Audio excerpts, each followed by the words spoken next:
अस्सलामु अलैकुम वरहमतुल्लाहि वबरकातुहू। जैसे कि हमने अपने पिछले वीडियो में कहा था कि हम अनकरीब ही पैसिव वॉइस के ऊपर में एक नई वीडियो लाएंगे।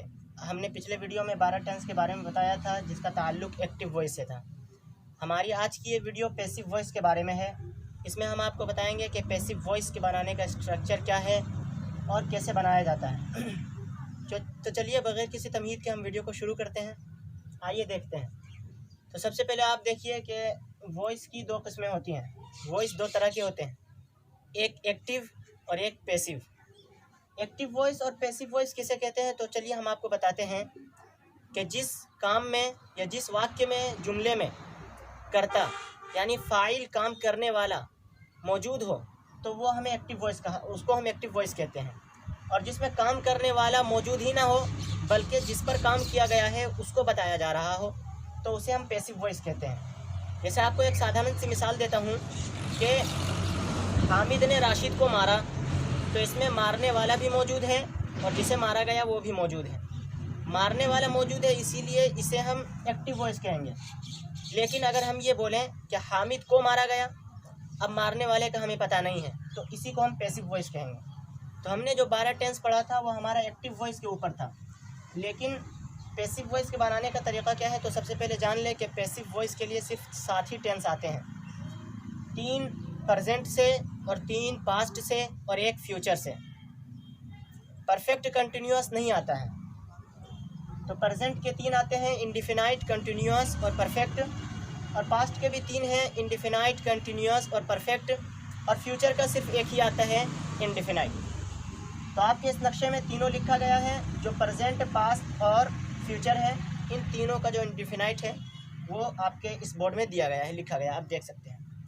वीडियो शुरू करने से पहले आप एक बात ध्यान से जान लें कि मैंने पिछली वीडियो में बताया था कि परफेक्ट ये पैसिव वॉइस के तमाम टेंसेस में, तमाम स्ट्रक्चर में वर्ब का तीसरा फॉर्म ज़रूर इस्तेमाल होगा।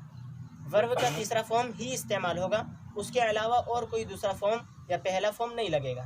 तो चलिए हम देखते हैं कि प्रेजेंट इंडिफिनाइट टेंस का स्ट्रक्चर क्या है। तो आप देख सकते हैं कि सबसे पहले सब्जेक्ट, ये सब्जेक्ट असल में ऑब्जेक्ट के जगह पे है, ऑब्जेक्ट के कायम मकाम है। इसे हम सब्जेक्ट बोल रहे हैं, लेकिन असल में देखा जाए तो यही ऑब्जेक्ट हुआ करता है। तो सबसे पहले सब्जेक्ट हमें लगाना है एम, इज़, आर में से किसी एक को प्लस वर्ब का तीसरा फॉर्म। जैसे इंग्लिश इज़ टॉट, अंग्रेज़ी सिखाई जाती है, पढ़ाई जाती है। तो ये इसका तर्जमा, जाती है, दरख्त लगाए जाते हैं, फूल बच्चों को पढ़ाया जाता है। ये सारी चीज़ें जो हैं ये प्रेजेंट इंडिफिनाइट टेंस के कबील से आएंगी। आगे हम बढ़ते हैं पास्ट इंडिफिनाइट टेंस में। तो पास्ट इंडिफिनाइट टेंस का स्ट्रक्चर भी बिल्कुल इसी के तरह है, सिर्फ आपको एम इज़ आर में तब्दीली करके वाज और वेयर लगाना है। आप देख सकते हैं subject plus was were plus verb का तीसरा फॉर्म। मैंने बताया वर्ब का तीसरा फॉर्म तमाम जगहों में लगेगा, 7 टेंसेस में सब जगह वर्ब का तीसरा फॉर्म इस्तेमाल होगा। जैसे इंग्लिश वाज टॉट, अंग्रेज़ी सिखाई जाती थी, अंग्रेज़ी पढ़ाई जाती थी। आगे देखें फ्यूचर इंडिफिनाइट टेंस को। फ्यूचर इंडिफिनाइट टेंस ये एक ही है जो इस्तेमाल होता है पैसिव वॉइस में। इसका स्ट्रक्चर बिल्कुल आसान है, सब्जेक्ट प्लस शैल बी या विल बी प्लस वर्ब का तीसरा फॉर्म, है ना आसान। तो देखें आप, इंग्लिश विल बी टॉट, अंग्रेज़ी पढ़ाई जाएगी, अंग्रेज़ी पढ़ाई जाएगी। तो उम्मीद है कि आपको ये तीनों आसानी के साथ याद हो गया होगा। तो हम आगे बढ़ते हैं आते हैं प्रेजेंट कंटिन्यूअस की तरफ। यहाँ ये बात याद रखें कि प्रेजेंट कंटिन्यूअस टेंस जहाँ भी लगा रहे, कंटिन्यूअस में दोनों में बेइंग का इजाफा होगा और वर्ब का तीसरा फॉर्म। स्ट्रक्चर आपके सामने है, सिर्फ हम पूरा बोर्ड को करते हैं। चलिए देखते हैं, subject plus am is are plus being plus verb का तीसरा फॉर्म। जैसे इंग्लिश इज़ बेइंग टॉट, अंग्रेज़ी सिखाई जा रही है, अंग्रेज़ी सिखाई जा रही है, पढ़ाई जा रही है, जो आप कहें। अब पास्ट कंटिन्यूअस टेंस में आखिर में थी लगता है।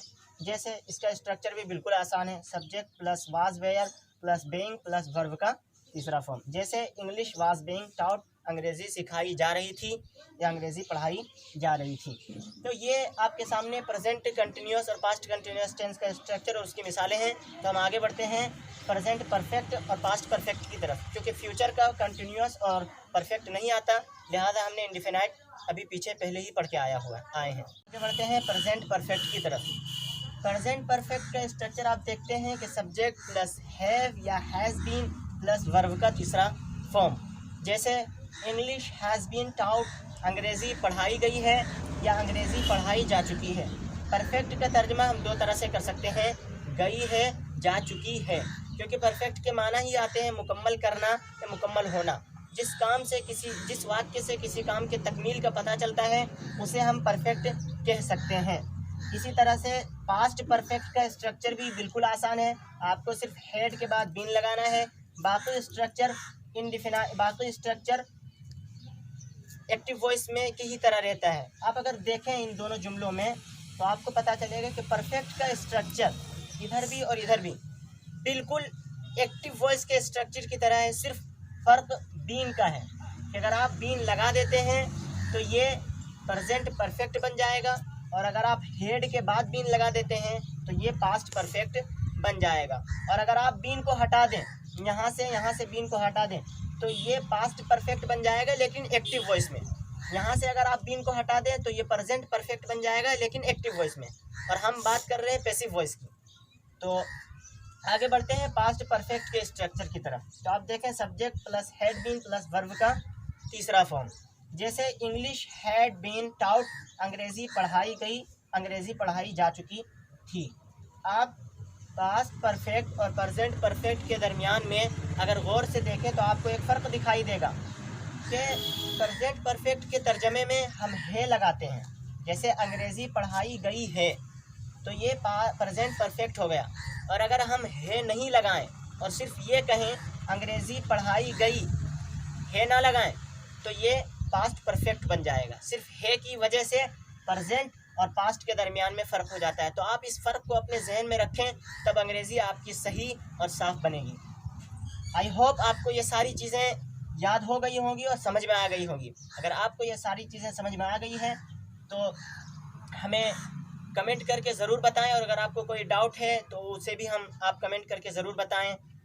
और आप ये भी बताएं कि हमारी अगली वीडियो किस टॉपिक पर होनी चाहिए, ताकि हम उस टॉपिक पर आपके सामने वीडियो पेश कर सकें। अगर आपको ये वीडियो पसंद आई है तो हमारी वीडियो को लाइक करें, शेयर करें एंड हमारे चैनल को सब्सक्राइब ज़रूर करें।